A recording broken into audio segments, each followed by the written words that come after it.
Hay muchas maneras de contestar los inicios de una historia, ¿no? Creo que pues en términos personales, ¿no? Pues tuve una infancia tranquila, ¿no? Una infancia muy vinculada también al campo. Mi papá es de Coahuila y siempre tuve una referencia al campo, particularmente en Coahuila, porque allá pasábamos los veranos. Y pues en lo que corresponde a mi carrera profesional, pues vengo de una familia donde hay muchos juristas, ¿no? Varios tíos, sobre todo de mi familia paterna.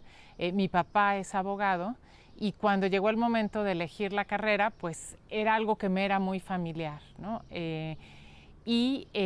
Claramente tenía yo también mucha inquietud hacia pues, ciertas cuestiones sociales muy vinculadas con la justicia. Yo no, la verdad es que no me percibía así, pero algunas compañeras, algunas amigas que tuve de la secundaria y la preparatoria me decían que siempre era yo la defensora de las causas justas y pues creo que siempre ha sido una inclinación que me viene pues de la familia y de observar la realidad de este país.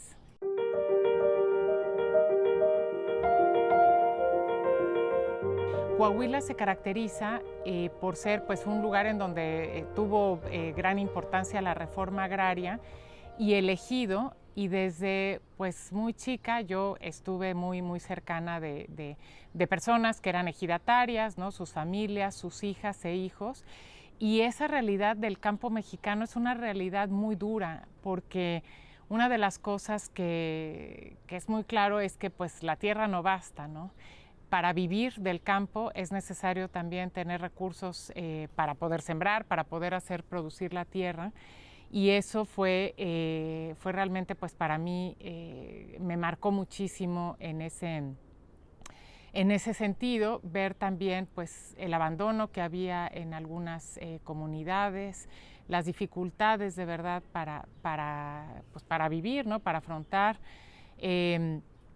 Una vez me tocó también una anécdota, estaba yo en el municipio a donde íbamos, es el municipio de General Cepeda, y había escuelas multigrados ahí, y llegamos un verano, mi hermana, una prima y yo, y nos comentaron que, pues, que la maestra se había ido a la mitad del curso y que los niños se habían quedado sin clases. Y entonces, pues a nosotras, ¿por qué no? Estando en la prepa, se nos ocurrió ponernos a dar clases de regularización a las niñas y a los niños. No voy a decir que fueron clases de calidad porque no teníamos ninguna preparación. Mi hermana sí, mi hermana siempre tuvo vocación para ser maestra, pero ahí me llamó mucho la atención que en esta escuela multigrado que había, nos encontramos con una tabla con clavos, ¿no? Y les preguntamos a los niños que para qué servía esa tabla y nos decía pues que los profesores los paraban ahí, no los clavos, estaban digamos la cabeza del clavo arriba, pero de todos modos era dolorosísimo, ¿no? Y fue para ellos también una gran liberación el decirles, bueno, pues vamos a deshacer esta tabla, reitero, con mucha inconsciencia porque no éramos maestras, pero fue también pues un acercamiento a la realidad de la educación en este país, ¿no?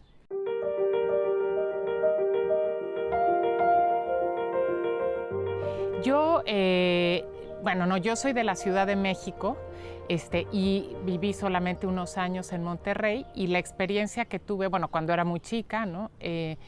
Por cuestiones familiares, pero también tuve la oportunidad de estudiar un posgrado en España y estuve viviendo 3 años en Madrid estudiando allá el doctorado.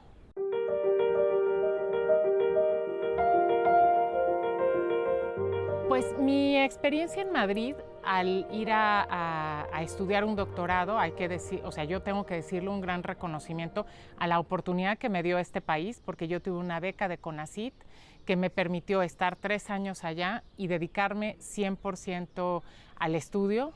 Fue una situación privilegiada que me dio la oportunidad, pues el Estado mexicano, ¿no? Ahora sí que las mexicanas y mexicanos con sus contribuciones pude tener, y además era una beca muy buena, ¿no? que permitía tener una vida muy digna, una vida de estudiante, desde luego.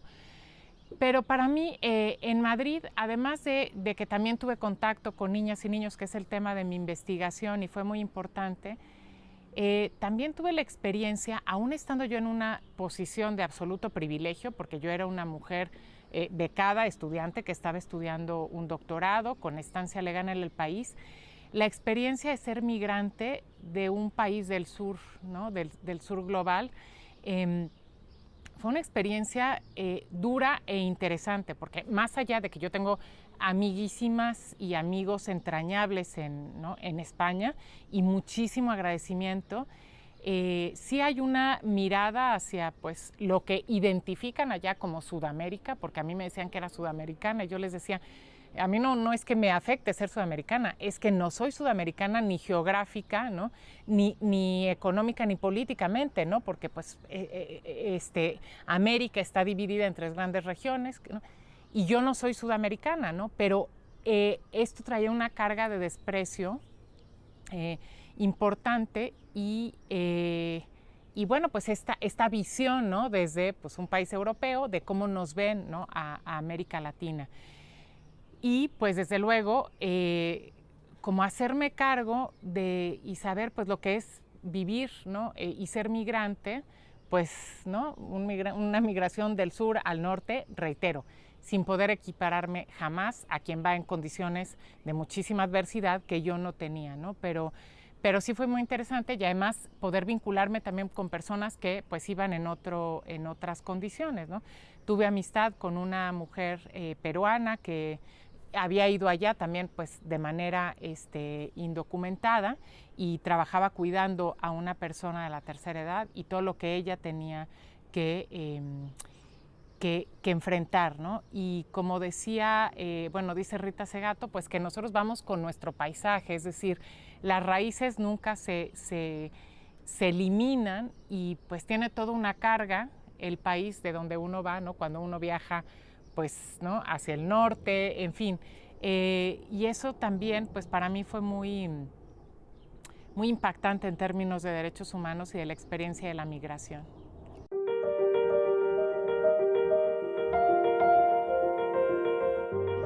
Mi línea de investigación tiene mucho que ver con mi historia y con esta inquietud que yo he tenido, ¿no? Creo que, bueno, pues todas las personas nos dedicamos a algo por algo, ¿no? Que nuestra historia tiene que ver en lo que hacemos, ¿no? En la academia, pues una línea de investigación o una tesis de doctorado normalmente tiene que ver con una historia personal. Y en ese sentido, para mí, la línea de investigación en derechos de niñas, niños y adolescentes, digamos en específico, pero también pues los derechos humanos en general, la perspectiva de género, tienen que ver precisamente con pues con esta experiencia que yo viví, que voy a permitirme referir otra anécdota. También cuando yo era estudiante universitaria, hice mi servicio social y después continué en un voluntariado con una organización que trabajaba con niñas y niños en situación de calle. Y para mí esta experiencia fue muy dura, ¿no? Fue una experiencia que me confrontó mucho con la realidad de nuestro país y en concreto de nuestra ciudad, la Ciudad de México, porque supone el ponerle rostro, el ponerle historia, el ponerle un nombre a las personas con las que convivimos diariamente en la vía pública, porque ninguna persona que vive en esta ciudad se puede sustraer del contacto con personas en situación de calle en muy diversas, en las más diversas situaciones, porque nos los topamos en los semáforos, a las salidas del metro, en la vía pública. Y estuve yo varios años como voluntaria con un grupo que trabajábamos con, sobre todo eran adolescentes y jóvenes en situación de calle. Íbamos los sábados a un deportivo que estaba en el centro y el objetivo era pues tener ahí actividades ¿no? de entretenimiento lúdicas que permitieran que se insertaban en un programa muchísimo más amplio que tenía esta organización, en donde pues, se les pretendía habilitar a los jóvenes para pasar a una vida mucho más ordenada, ¿no? Ya sea pues, incorporarse a una institución o conseguir un trabajo y rentar una vivienda y poder transitar hacia una vida pues, mucho más sana, libre de adicciones, en fin, ¿no? No me voy a extender porque era un programa muy completo y la verdad además creo que muy acertado. Pero para mí una de las de los puntos de inflexión fue cuando en este grupo con el que nosotros trabajábamos hubo un homicidio. En una ocasión viven en grupo estas personas, ¿no? En este caso vivían en una casa abandonada, ¿no? Que además, bueno, estaba llena de basura, hubo una riña por causa de una chica, ¿no? De una joven, y pues estaban bajo los efectos de estupefacientes y mataron a otro compañero, ¿no? Al compañero que había agredido. Para mí fue muy fuerte porque yo conocía a a todo el grupo, ¿no? A todos, y además yo decía, bueno, ¿y qué pasa aquí, ¿no? ¿Cómo se les va a juzgar? No tenían evidentemente identificación oficial, los nombres pues eran simplemente alias, y eso me hizo como entender cuál era la problemática y preguntarme por la problemática específicamente jurídica de estas personas, ¿no? Que tiene que ver con el derecho a la identidad, con el tema de justicia para adolescentes, sumado pues a todo lo que les había movido a estos jóvenes a abandonar sus casas y a insertarse a vivir en la calle, porque de las pláticas que tenía con ellos también se me derrumbaron muchos mitos. La mayor parte de ellos, si no es que casi todos, venían de familias de clase media, y ellos habían decidido dejar la casa familiar, sobre todo por cuestiones de violencia, ¿no? Y bueno, platicaban cómo había sido su incorporación a estos grupos. Estoy hablando de hace muchísimos años, evidentemente pues esto ya cambió, ¿no? Las dinámicas han cambiado, pero para mí fue también muy impactante saber que no eran personas que entraban a ese tipo de vida por una necesidad económica, sino era por una situación de violencia, y en particular las chicas habían vivido situaciones de violencia muy graves que les habían hecho, y esto fue para mí muy impactante, preferir la vida en la calle a la vida en un ambiente familiar, en una casa, ¿no? Donde podían estudiar, ¿no? Podían hacer pues cosas que yo consideraba más normales, ¿no? Desde mi propio prejuicio, desde mi propia situación.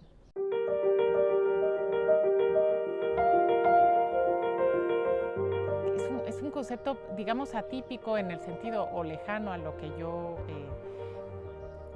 podría haber pensado hacia entonces, porque tenían una vinculación con la policía pues también extraña, porque por un lado era muy interesante ver la solidaridad en las calles del país, ¿no? Ellos, por supuesto, pedían en los altos, realizaban estas actividades de limpiar parabrisas, en fin, ¿no? Solicitar dinero, pero al mismo tiempo hay toda una red de solidaridad muy impresionante en México, porque de los puestos de comida les daban comida, ¿no? Para comer. Es decir, todo esto que vemos en la vía pública tejía una red de solidaridad, y hay un mundo ahí, ¿no? Y por otra parte también algo que era muy interesante, digamos que hoy le puedo poner estas categorías más académicas porque lo he estudiado, es que todos los jóvenes habían pasado por dos instituciones que había en ese momento, que ya no existen afortunadamente, que eran las instituciones, digamos, las casas hogar del entonces Departamento del Distrito Federal, que eran la Villa Estrella para mujeres y la Villa Margarita Maza de Juárez para los hombres. Todos ellos habían pasado por ahí. Estas instituciones, que yo también conocí, pues eran las típicas, ¿no? de esta época, que la asistencia social desafortunadamente sigue existiendo, pero eran instalaciones inmensas en donde tenían dormitorios, tenían también lugares para hacer actividades deportivas, tenían escuela, y entonces los jóvenes estaban ahí, vivían ahí, no estaban encerrados ahí por haber cometido un delito, pero lo mismo, pues no podían salir libremente, no podían entrar y salir libremente, evidentemente, ¿no? Pero estaban ahí, digamos, para su protección. Todos habían pasado por ahí hasta que habían salido o se habían escapado. Y por otro lado, también habían pasado todos por el Consejo Tutelar de Menores, ¿no?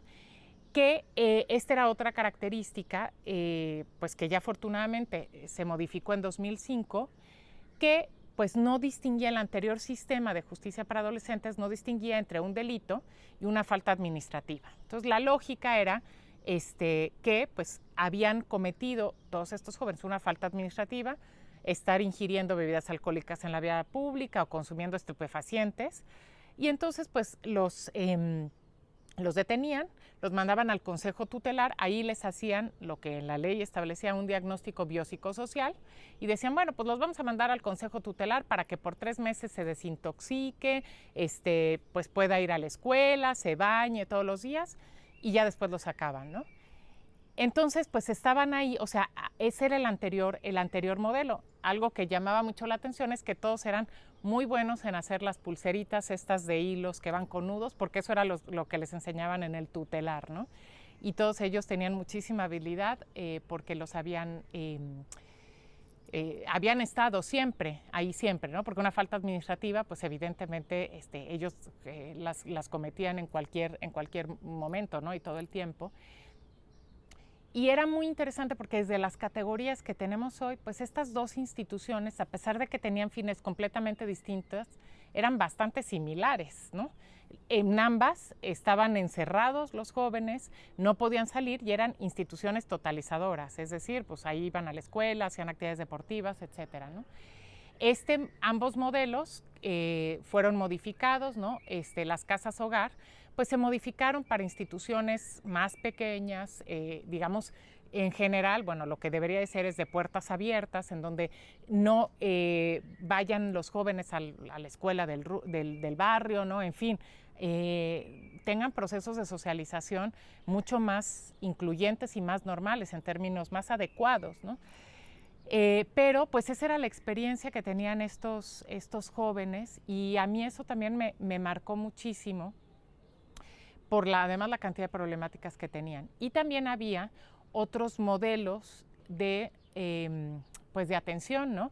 Que eran de puertas abiertas, que eran de instituciones de asistencia privada, los hogares Providencia, por ejemplo, con el padre Chinchachoma, que en ese momento pues el padre estaba muy activo y era un referente en la vida callejera, ¿no? Entonces, y ahí se les ofrecía también alimentos, cama, pero eran de puertas abiertas, no se les obligaba a estar ahí, ¿no? Entonces, desafortunadamente, yo quiero decirlo, los modelos, digamos, de atención pública se modificaron, pero no es que tengamos una política social que haya tenido como resultado que este fenómeno haya sido atendido desde sus causas y tengamos, digamos, pues los resultados a largo plazo, sino lo que vemos es ya este fenómeno pues que se ha convertido en una situación distinta y hablamos de familias callejeras y de ya generaciones nacidas en las calles, ¿no? Pero bueno, esto para decir pues que todo esto para mí ha sido como muy importante el partir como de esa experiencia que me marcó para pues transitar hacia mi línea de investigación y pues tratar de aportar algo desde la academia, que sabemos que nunca es que va a transformar la realidad, pero es pues un pequeño aporte desde la reflexión teórica, académica y también práctica para pues, la solución de estos problemas sociales.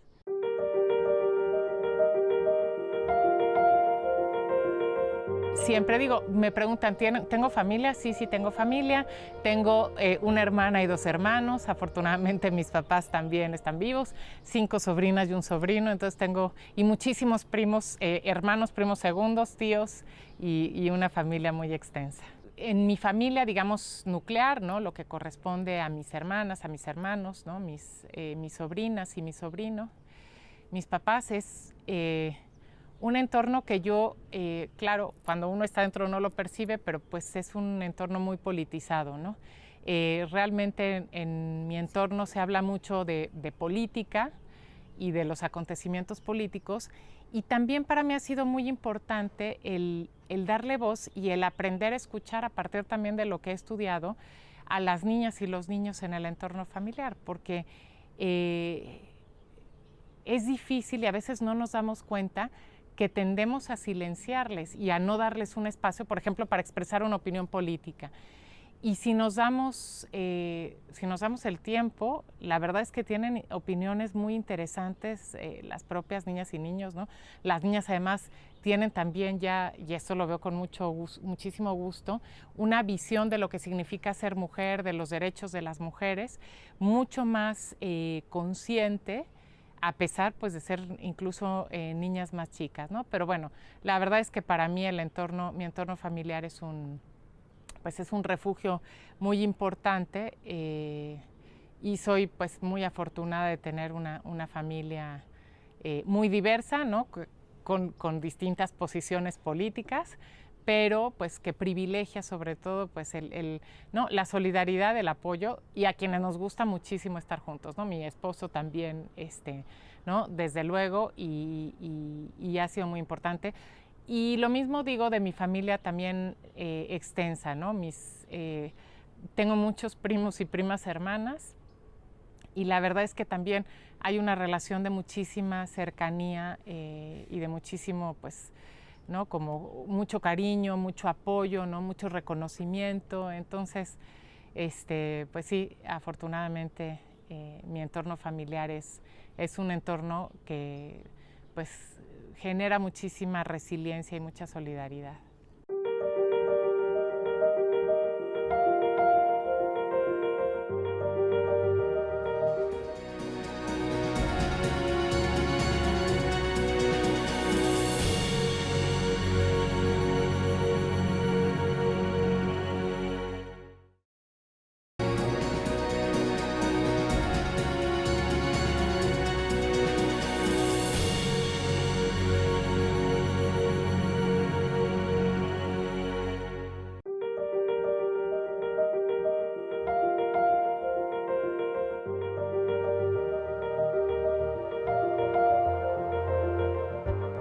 Yo entré a la academia, bueno, fui a estudiar a España, regresé con el doctorado y pues el doctor Pedro Salazar, muy amigo mío desde hace muchísimos años, que fue director también del instituto, estaba ya, se había incorporado como académico y me sugirió, ¿no? Bueno, me consiguió él de hecho una cita con el entonces director, el doctor Diego Valadez. Vine yo a platicar con el doctor Diego Valadez y le comenté cuál era mi línea de investigación y él consideró que era una línea pues interesante porque no había en ese momento nadie que se dedicara específicamente al tema de derechos de niñas, niños y adolescentes. Había sobre todo otras académicas que lo habían tratado como parte también de derechos humanos, en fin, pero había que reforzar esa área, ¿no? Y sobre todo verlo también desde la perspectiva de los derechos humanos, de la materia constitucional.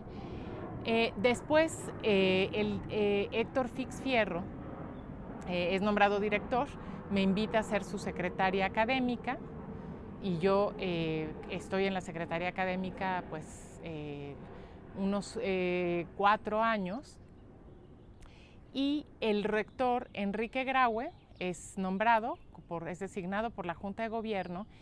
Y yo quiero decir que él tenía muy claro que él quería una abogada general. Él quería que la abogada general fuera mujer. Había habido hasta ese momento 2 mujeres como abogadas generales, la doctora Arcelia Quintana y la doctora María del Refugio González. Y él tenía clarísimo que quería una abogada para su equipo. Y me hicieron el favor de dar mi nombre. Yo no conocía al doctor Graue. Pues algunos ¿no? amigos a quienes él consultó de este instituto también y me invitó a colaborar con él. Yo quiero decir que tenía cierta resistencia a aceptar, pero precisamente cuando yo era secretaria académica, cuando me lo propusieron, antes de ser secretaria académica, cuando me proponen ser secretaria académica, yo platico con una amiga y le dije, oye, me están proponiendo esto, pero la verdad no quiero, me parece mucha responsabilidad, en fin. Y esta amiga, Silvia Canto, ¿no? que vive en Monterrey, me dijo, las mujeres siempre estamos quejándonos de que no tenemos acceso a los puestos de poder y cuando nos los ofrecen, los rechazamos porque es mucha responsabilidad y porque no tenemos confianza. Y a mí ese comentario me marcó mucho y desde luego también pues me vino como referente cuando me invitó el rector Graue. Yo tenía pues la verdad sí temor. No había estado nunca pues fuera del instituto, pues llevaba ya algunos años, bueno, 10 años en la universidad, pero desde luego pues no tenía idea de a lo que me iba a enfrentar. Y fue una experiencia muy enriquecedora, una experiencia muy desafiante, pero también una experiencia bellísima. Muy desafiante porque la universidad, pues por sus dimensiones y por sus complejidades, su diversidad, lo que representa para todo el país, pues tiene problemas jurídicos, pues que son correlativos a sus dimensiones y a su diversidad.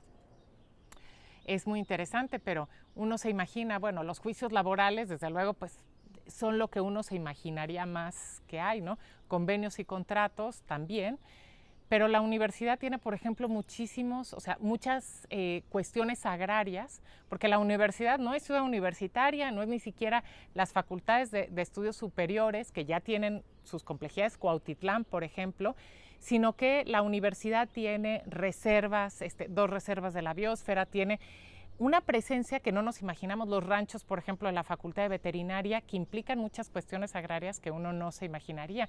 Desde luego también cuestiones internacionales, cuestiones de derechos de propiedad, ¿no? Y, por supuesto, la complejidad que supone un país pues con los niveles de inseguridad que enfrentamos y que afectan a nuestras alumnas y alumnos sobre todo. Entonces, pues es una experiencia bellísima yo me di cuenta de las dimensiones que tiene esta universidad, de todo lo que hace por el país, pero además también a nivel internacional, ¿no? O sea, la investigación en muchas áreas que ni siquiera pues a veces dimensionamos, ¿no? Astronomía, ciencias del mar, en fin, ¿no? En general, las personas que trabajan en la universidad son personas que aman profundamente a la universidad y que tienen una vocación muy profunda. Porque desde luego, pues para la carrera académica, pues no sabemos todas y todos que no es la más lucrativa en términos económicos, no es la que más reditúa, pero sí creo que en términos, digamos, de satisfacción personal no tiene parangón, ¿no? La gente que está aquí es gente que ama lo que hace, ¿no? Que ha decidido dedicar su vida a hacer estas cuestiones, que no es solo un trabajo, sino que en realidad tiene un profundo compromiso con lo que hace en la universidad. Entonces, en realidad, darse cuenta de eso y trabajar con esas personas, pues es maravilloso. La verdad es que es muy interesante. Por supuesto que esto no quiere decir que sea un espacio idílico y que falten problemas, los hay y muchos, pero creo que esa es una de las características que tiene la universidad. También lo que supone la universidad para muchísimas personas, en particular para alumnas y alumnos, por ejemplo, primeras generaciones de profesionistas, que la universidad les abre un horizonte completamente nuevo, les abre las posibilidades pues, de tener un desarrollo personal, un desarrollo profesional que no hubieran podido, al que no hubieran podido acceder sin la universidad pública. Pues lo que contribuye también la universidad al país, ¿no? En términos también de esta fuerza, ¿no? Que esta fuerza también que es política en una diversidad de ideologías, de visiones. Entonces es muy interesante y la verdad es que es muy enriquecedor el experimentar todo esto. Desafiante también porque pues tenemos también todo tipo de problemáticas. Muchas de las instalaciones universitarias del sistema bachillerato, de las facultades de estudios superiores, incluso esto de lo que yo hablaba, pues, ¿no? los ranchos, los lugares ubicados en zonas agrarias, están en zonas donde hay una altísima violencia y donde pues, es incluso un riesgo llegar a la universidad, ¿no? El ir a las instalaciones. Y entonces eso también supone un riesgo y un desafío muy importante, precisamente porque hay que atender también a todas estas realidades y tenemos además una población que es una población exigente que demanda también que la universidad pueda facilitar estas ¿no? condiciones, por ejemplo, de seguridad en el entorno, y en ese sentido, pues también tiene sus problemáticas, desde luego las desigualdades al interior de la universidad, ¿no? Hay pues muchas alumnas y alumnos que tienen pues más una posición social y económica más desahogada, y hay otros que tienen profundas necesidades, ¿no? Entonces, bueno, creo que todo esto lo hace pues, un crisol muy interesante, un microcosmos que pues nos permite sí ver cuáles son las realidades de nuestro país, y pues el pensar en los problemas y aportar soluciones, pues me parece que son de verdad de las tareas privilegiadas que puede hacer cualquier profesionista.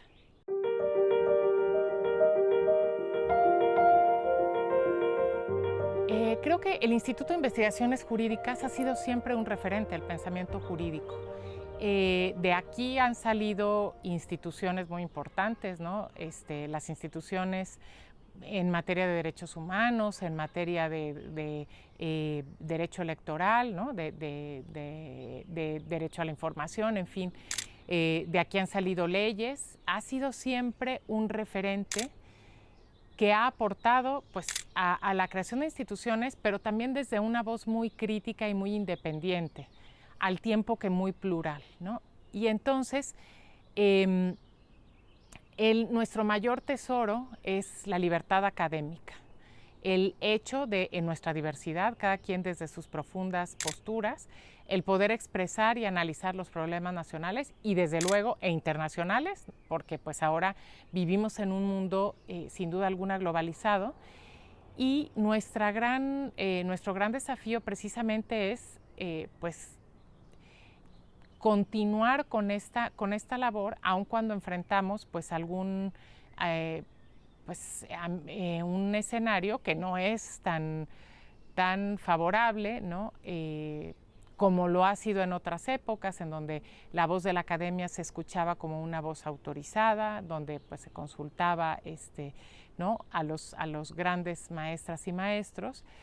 Y eso ha cambiado, creo que en los últimos tiempos, pero nosotros seguimos en esta posición de seguir siendo pues, una voz crítica y propositiva, con un análisis académico muy riguroso, que realiza diagnósticos, que propone rutas, etcétera. Y pues tenemos, creo que ese grandísimo desafío que enfrentamos también con toda la universidad, de seguir respondiendo pues, a las demandas nacionales. Hay cada vez también mayor presión hacia la universidad en el ingreso, en las pues en la cobertura, ¿no? de la matrícula, pero creo que la universidad ha sabido responder muy bien a los desafíos que presenta la realidad, y seguir siendo para el país pues, un mecanismo importantísimo de capilaridad social.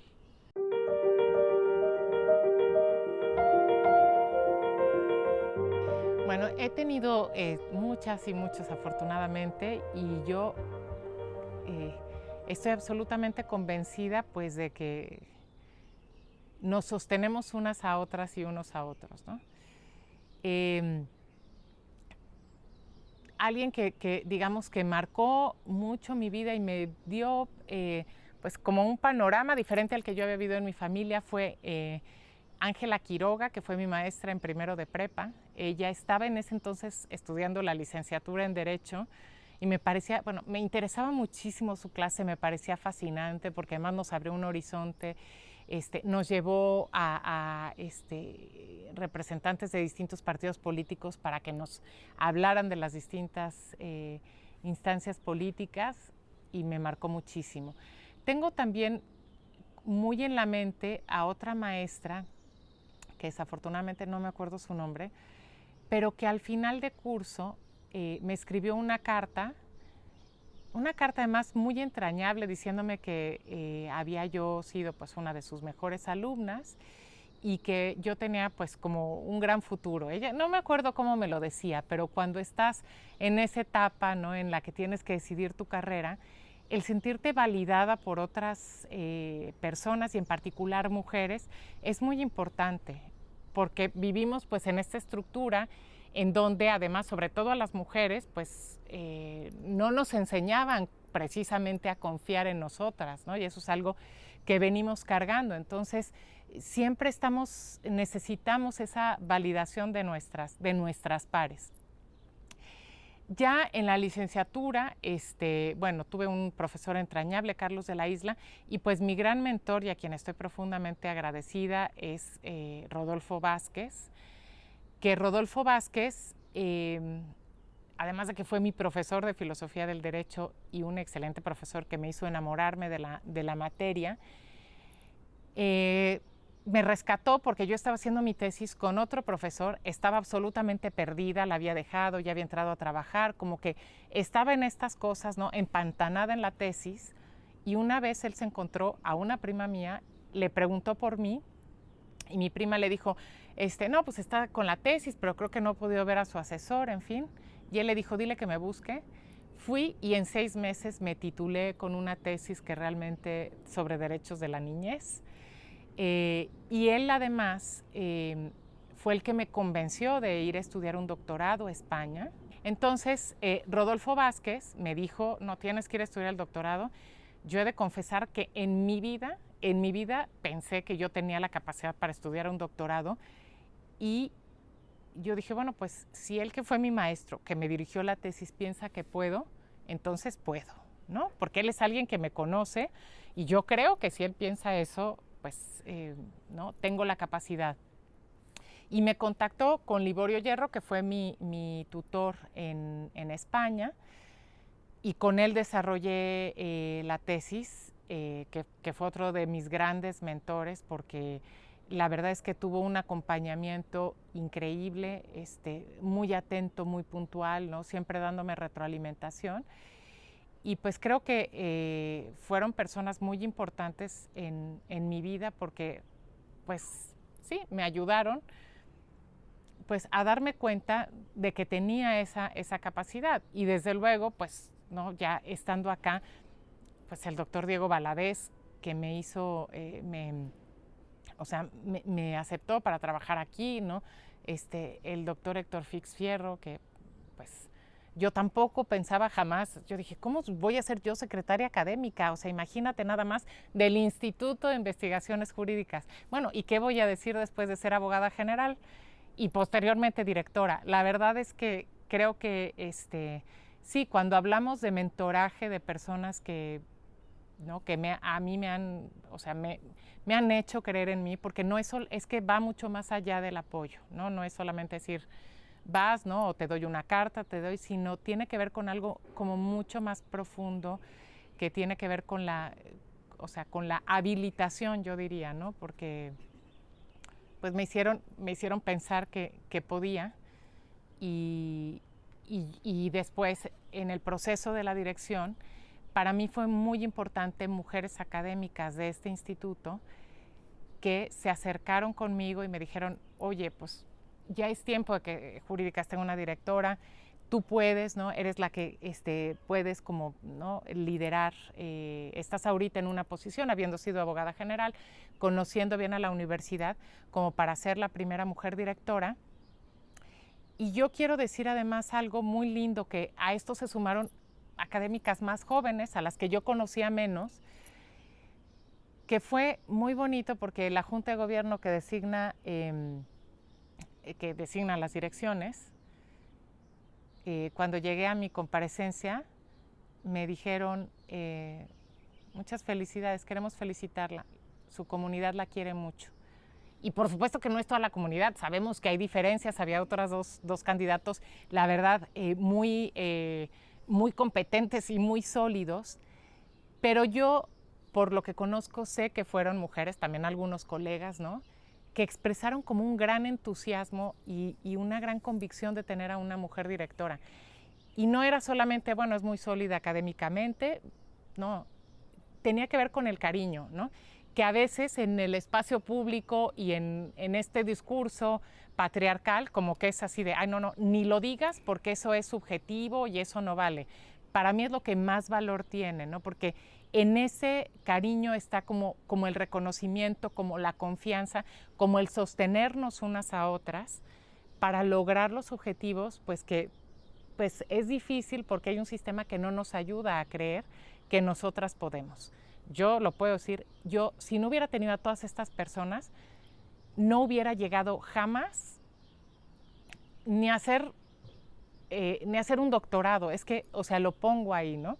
Sí sabía que iba a estudiar una carrera, eso lo tenía claro, porque bueno, pues era una cosa que en la familia estaba en el ambiente, pero nunca pensé que yo tuviera la capacidad, ¿no? Y fueron todas estas personas las que me hicieron creer que tenía la capacidad, y me gusta esta palabra, me empoderaron, me habilitaron para tenerlo, ¿no? Entonces, por eso creo que hay como este tejido y estas cuestiones como del cariño y el agradecimiento son muy importantes, incluida también desde luego, y por eso es muy lindo el preguntar por la familia, ¿no? Pues sí, claro que si yo no hubiera tenido el apoyo, la confianza, por supuesto, de mis papás, ¿no? de mis hermanos, y hay que decirlo también, como les digo, bueno, de mis cuñados y de mis primos incluso, ¿no? Que son, o sea, todo esto que te sostiene y sin lo cual, bueno, en mi caso, pues no podría yo haber logrado absolutamente nada, ¿no? Y además tendría una vida mucho menos plena, porque también hay que decirlo, lo importante también tiene que ver con o sea, con lo que uno disfruta, lo que hace y lo que se genera por lo que hay alrededor.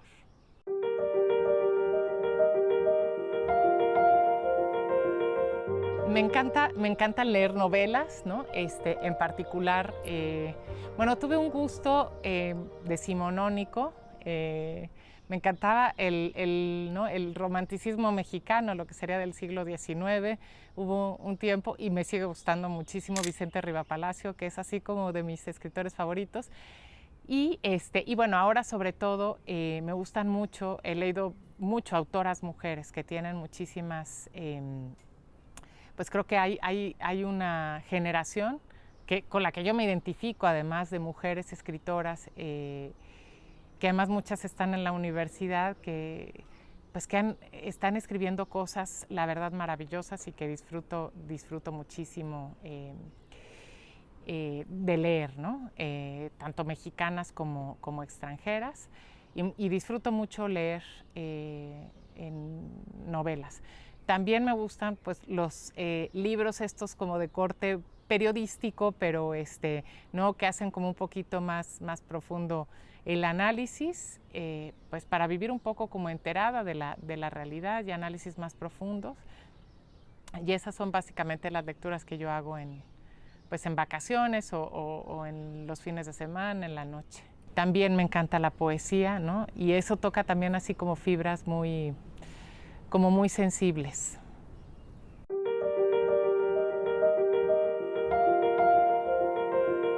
Me gusta muchísimo cantar. Disfruto el canto. No es que tenga una gran voz, lo tengo que decir, pero me gusta el canto, ¿no? También vengo de una familia muy musical. Sobre todo uno de mis primos, Jaime, que también estudió aquí en la Facultad de Derecho, siempre sacaba la guitarra, entonces terminábamos con las canciones, ¿no? En lo que se conoce como la bohemia, ¿no? Nos tocó la época pues, de los cantautores, ¿no? de la trova cubana, ¿no? También de los cantautores españoles, ¿no? Ismael Serrano, Serrat, Sabina, en fin. Y algo que también disfruto muchísimo es la naturaleza y pues el caminar me gusta mucho, no otros deportes, pero el caminar. Entonces normalmente en las vacaciones, pues los destinos que escogemos normalmente mi esposo y yo cuando vamos solos, pero también en familia, son pues de ir a lugares naturales, ¿no? En donde se pueda caminar, estar como en contacto con la naturaleza. Y eso es lo que, pues, básicamente me encanta, ¿no? Es lo que me relaja y me hace como disfrutar.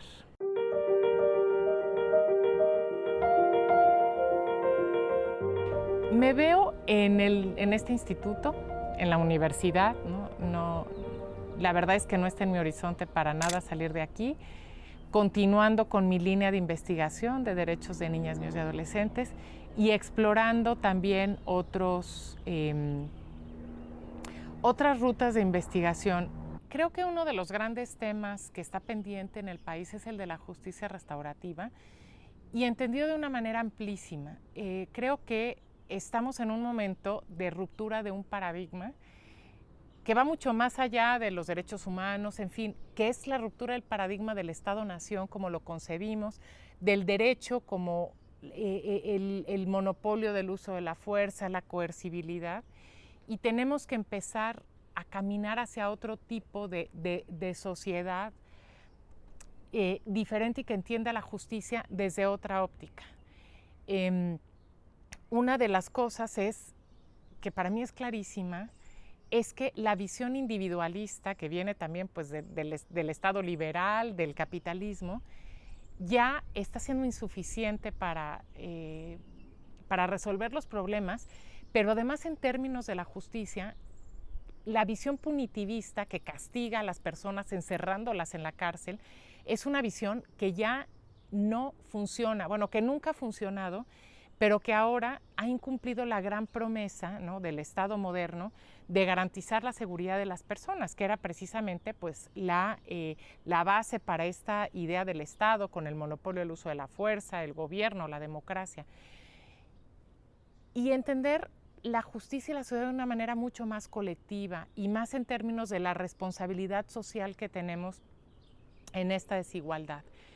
Y esto tiene mucho que ver con los derechos de niñas y niños, porque ahorita estoy en una línea de investigación precisamente tratando de pensar cómo podemos utilizar la institución escolar, que es una institución muy antigua, menos de lo que creemos en los términos modernos, pero en donde el Estado tiene la posibilidad de incidir, pero que no ha logrado incidir en construir sociedades mucho más apegadas a la legalidad, mucho más conciliadoras, mucho más dialogantes, mucho más tolerantes, que lleven a la paz precisamente porque ha permanecido la institución escolar como divorciada de lo que pasa afuera. Y entonces ahora tenemos una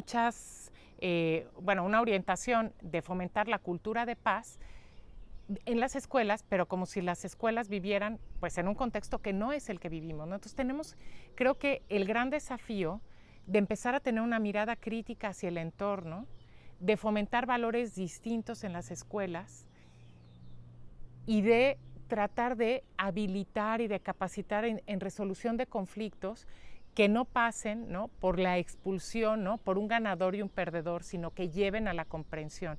Y cuando hablo de valores distintos no es la ética, la honestidad, tiene que ver con algo mucho más profundo, que es lo que se considera en esta sociedad valioso, que se considera que una persona tiene éxito. Porque el problema es que creo, desde mi perspectiva, en una sociedad tan individualista, en donde el éxito lo marca la capacidad de consumo, ¿no?, y el qué coche tienes, el dónde, cómo te puedes vestir, ¿no?, donde todos los medios de comunicación nos están vendiendo esto, pretender, ¿no?, vivir con unos valores que no lleven a las personas a tratar de conseguir eso que se ve como el éxito a cualquier medio, es que es absurdo. Es decir, si la sociedad nos dice que para tener éxito tienes que tener mucho dinero y tienes que ser un profesionista exitoso y vivir en el éxito individual y en la competencia, pues tiene los resultados que tenemos, ¿no? Por eso es que cuando hablamos de delincuencia organizada, pues el móvil es el dinero, es el poder, pero es que son los valores que tenemos socialmente. Y creo además que la visión, la perspectiva del feminismo o de los feminismos, de algunos feminismos, puede aportar muchísimo para esto. Hay muchas aproximaciones, la mía, que no soy especialista en ética ni en filosofía, hay un libro que escribió una autora española que se llama Ética para Celia, que precisamente ubica ella visibiliza la historia de la filosofía invisibilizando a las mujeres, pero además lo que pone de manifiesto es algo que muchas feministas han puesto, ¿no? El individualismo que hace, por ejemplo, que los grandes pensadores de la historia, los grandes aportadores, no tuvieron un entorno que los cuidó. y no dependieron de nadie, no hubo quien les tuviera pues la cama tendida, la comida hecha, para que pudieran realizar estas grandes aportaciones a la humanidad, ¿no? Utiliza una expresión que a mí me parece muy afortunada, que dice que es como si es un champiñón que creciera en medio de la nada. Y creo que hay que pasar, ¿no?, a esta visión de la interdependencia, asumirnos como seres interdependientes, ¿no? Ella lo que sostiene, esta autora, es que lo que nos hace seres humanos es que somos cuidables, que los seres humanos hemos sido cuidados y hemos cuidado, y que para que un ser humano se desarrolle necesita muchísimas horas de cuidado, ¿no? Desde alguien que lo haya sostenido, que lo haya alimentado cuando era bebé, pero que le haya ayudado a dar sus primeros pasos, y que eso se invisibiliza en términos sociales, y era esto que decíamos también a lo que yo iba, de que, pues no, yo me veo solamente como profesionista y como si mi logro fuera una cuestión individual de que yo tuve una capacidad, y no que yo tuve una serie de personas, ¿no?, empezando por mis papás, mis tías, ¿no?, y muchas de ellas mujeres que me cuidaron, que me sostuvieron y que me siguen sosteniendo hoy en día, porque cuando hay una situación difícil, no, hay alguien que te sostiene, siempre hay alguien que nos sostiene, con quien podemos platicar. Ahora sí que nos reconfigura y nos hace poder seguir adelante, ¿no? Hasta las personas pues que realizan todo tipo de labores de cuidado y los cuidados que también nosotros podemos hacer. Entonces creo que ahí hay claves para entendernos de una manera distinta y entender la justicia desde otro lado, y que tiene mucho que ver también con la historia de las mujeres y con lo que nosotras mismas hemos experimentado, y que creo que puede ser extrapolable como un nuevo código ético para la sociedad, ¿no? O sea, para las sociedades contemporáneas, desde la interdependencia y no desde la autonomía y la individualidad.